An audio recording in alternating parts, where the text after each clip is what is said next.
প্রাথমিক পর্যায়ে আমাদের ওভার দি কাউন্টার একটা মেডিকেশন আছে দ্যাট ইজ ভেরি সেফ। সেটা হচ্ছে কি প্যারাসিটামল। এই ওষুধটা কিন্তু ওভার দ্য কাউন্টার খাওয়া যায় এবং এই ওষুধটা প্রয়োজনে আমরা ১-২ দিনের জন্য খেতে পারি।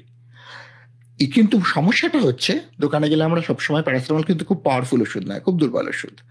অনেক সময় আমরা over the counter pain killer খেয়ে থাকি।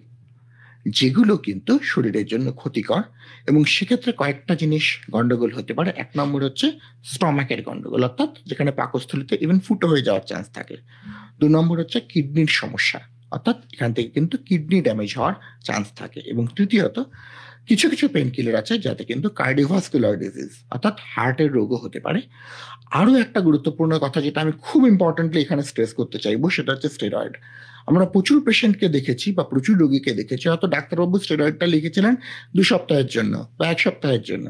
কিন্তু যেহেতু ওষুধটাতে তার ব্যথাটা কমছে সেহেতু সেই স্টেরয়েডটা তিনি ডাক্তারবাবুকে না জিজ্ঞেস করে দিনের পর দিন খেয়ে যাচ্ছেন, বছরের পর বছর খেয়ে যাচ্ছেন। সেক্ষেত্রে কিন্তু স্টেরয়েডের যে সাইড এফেক্ট গুলো আছে সেটা হাড় দুর্বল হওয়া, সুগার বাড়া সমস্ত কিছু কিন্তু হতে পারে। সুতরাং এই জায়গাটা থেকে কিন্তু অবশ্যই দূরে থাকবেন।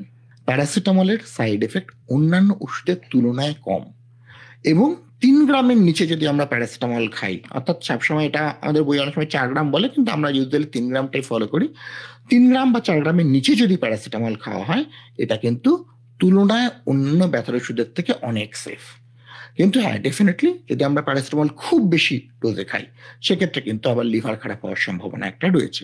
সুতরাং কোনো ওষুধই সাইড এফেক্ট ফ্রি নয়, কিন্তু আমাদের সবথেকে বড়, আমি এটা সবসময় আমার পেশেন্টদেরও বলি যে অ্যালোপ্যাথির সবথেকে গুরুত্বপূর্ণ এবং ইম্পর্টেন্ট জিনিস হচ্ছে আমরা প্রতিটি ওষুধের সাইড এফেক্ট জানি। ওষুধগুলো নিয়ে দীর্ঘদিন ধরে রিসার্চ হয়েছে।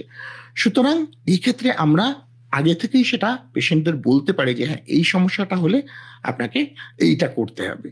তো এভরিথিং ইজ নোন।